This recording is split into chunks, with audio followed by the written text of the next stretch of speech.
I'm Dr. Tyron Ellis, and welcome back to another episode of Can I Get a Witness? This week, I want to talk to you about the three largest world religions, how they got started, and where do they fit in our theological question, can you get to heaven through other religions? So, in our last episode, I gave you a brief explanation of each religion, what they represent, how they were formed, and what they believe or practice. This week, I want to step back and dig a little more into the three largest world religions to see how they compare and if they share some common likeness. So the first thing I want to look at is what is called the Promised Land. And why is the Promised Land so important? Allow me to read a few passages of scriptures to set our foundational text. This is going to be coming from Genesis, the 13th chapter, the 14th through the 17th verse in the King James Version. And I'll post it on the screen so you can read along with me. And the Lord said unto Abraham, after that Lot was separated from him, lift up thy eyes and look from the place where thou art northward and southward and eastward and westward. For all the land which thou seest, to thee will I give it, and to thy seed forever. And I will make thy seed as the dust of the earth, so that if man can number the dust of the earth, then shall thy seed be numbered. Arise, walk through the land in the length of it and in the breadth of it, for I will give it unto thee. Genesis, the 15th chapter, the 3rd through the 4th verse. This is coming from the Living Bible translation. But Abram replied, O Lord Jehovah, what good are all your blessings when I have no son? For without a son, some other member of my household will inherit my wealth. And Jehovah told him, no one will be your heir, for you will have a son to inherit everything you own. And one last verse coming from Psalms 33:12, King James Version. Blessed is the nation whose God is the Lord, and the people whom he hath chosen for his own inheritance. So out of the whole world, God chose one tiny little spot for himself, and he called that spot my land. And then God chose a special family to live in his land. So now, according to Genesis, the 13th chapter, God made a promise to a man named Abraham. And he promised Abraham and his descendants that they would live in the land that God chose for himself, and he called it the Promised Land. The land that God was talking about at that time was a land known as Canaan. Today, we call that same spot of land the nation of Israel, which is capital city Jerusalem. God promised Abraham the land of Canaan to be his and his descendants forever. Well, let's kind of look at the location of the Promised Land. You're going to be surprised about this. If you would take a map and lay it out on the table of the whole world, lay it out flat, Israel is at the dead center of the whole world. Watch this. If you take that same map and you lay out the nation of Israel, Jerusalem, which is the capital city, is in the dead center of Israel. Now watch this. If you take a map of Israel and lay it out on the table flat, you will find out that there is a mountain that stands right in the middle of Jerusalem called Mount Moriah. Now, on the top of Mount Moriah, there's where the Christians and the Jews say that Abraham was going to offer up his son Isaac as a sacrifice to God. Also on Mount Moriah, this is where the Muslims say that the Prophet Muhammad got his charge to write the Quran from the angel Michael. So on the top of Mount Moriah, which sits in the middle of Jerusalem, which sits in the middle of Israel, which sits in the middle of the world, was born the three major world religions of our time, which is Judaism, Islam, and Christianity. Now, the name or the city name Jerusalem means the city of peace. However, Jerusalem has known more wars and bloodshed, tears and terror than any other country on the earth. Well, let's talk Bible. When God first called Abraham to step out and leave his father's house, he did not have any land or any children.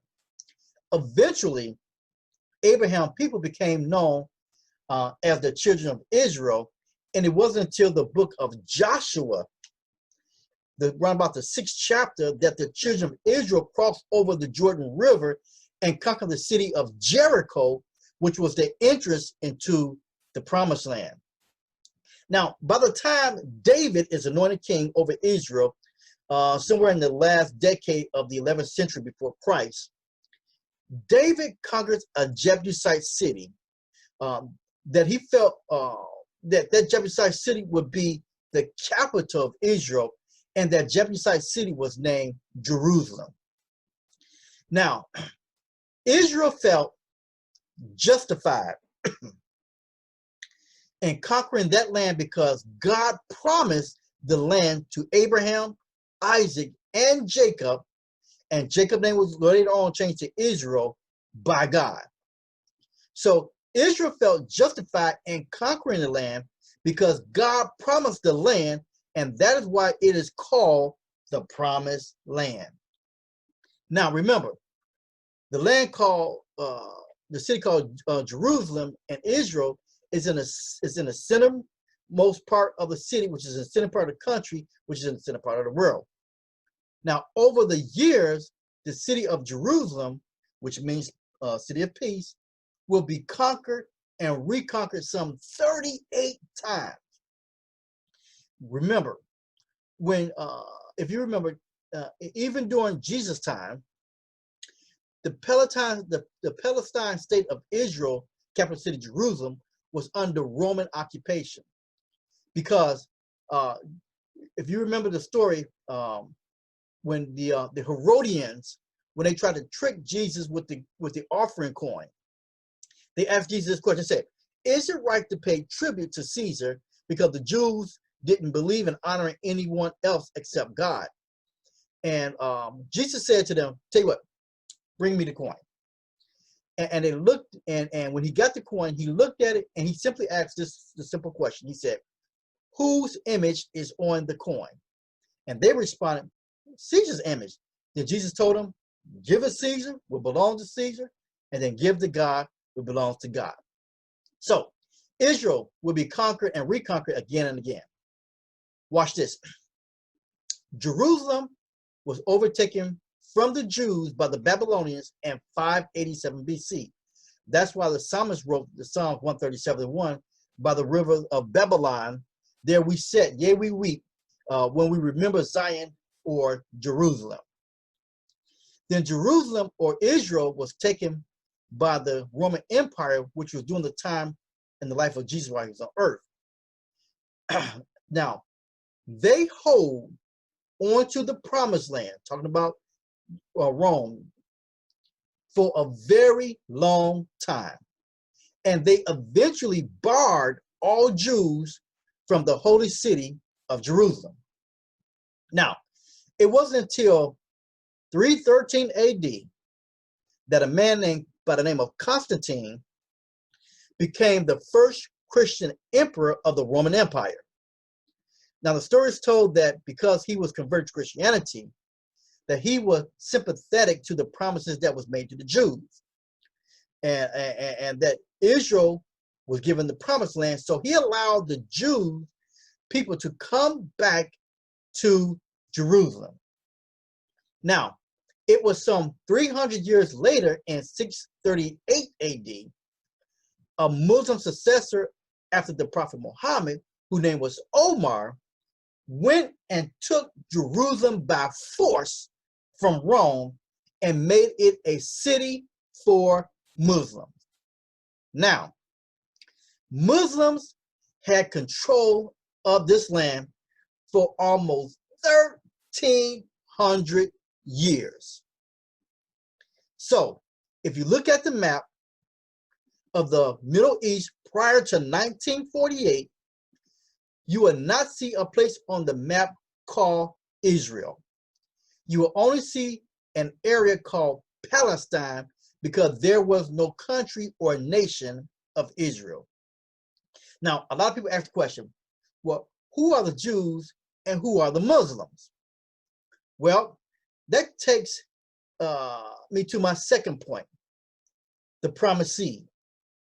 Now, God had not only promised Abraham some land, but God also promised Abraham a seed or a son. God told Abraham that you and your wife Sarah will have a baby boy. And around about this time, Abraham was about 87 years old and Sarah was somewhere in there, her 80s also. So to tell you the truth, things didn't look good at first. Now, I preached a sermon titled, You Gotta Wait on God. Well, between Abraham and Sarah, it was taking God a long time. And they thought, hey, we're not getting any younger.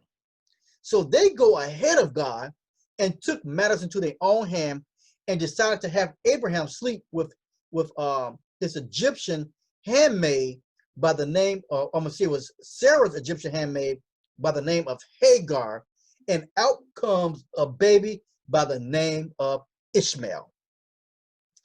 Now, stay with me on this one.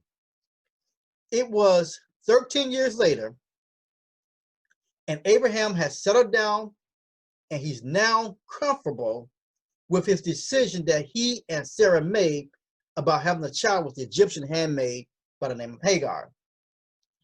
And Abraham is starting to believe that Ishmael is now the promised seed.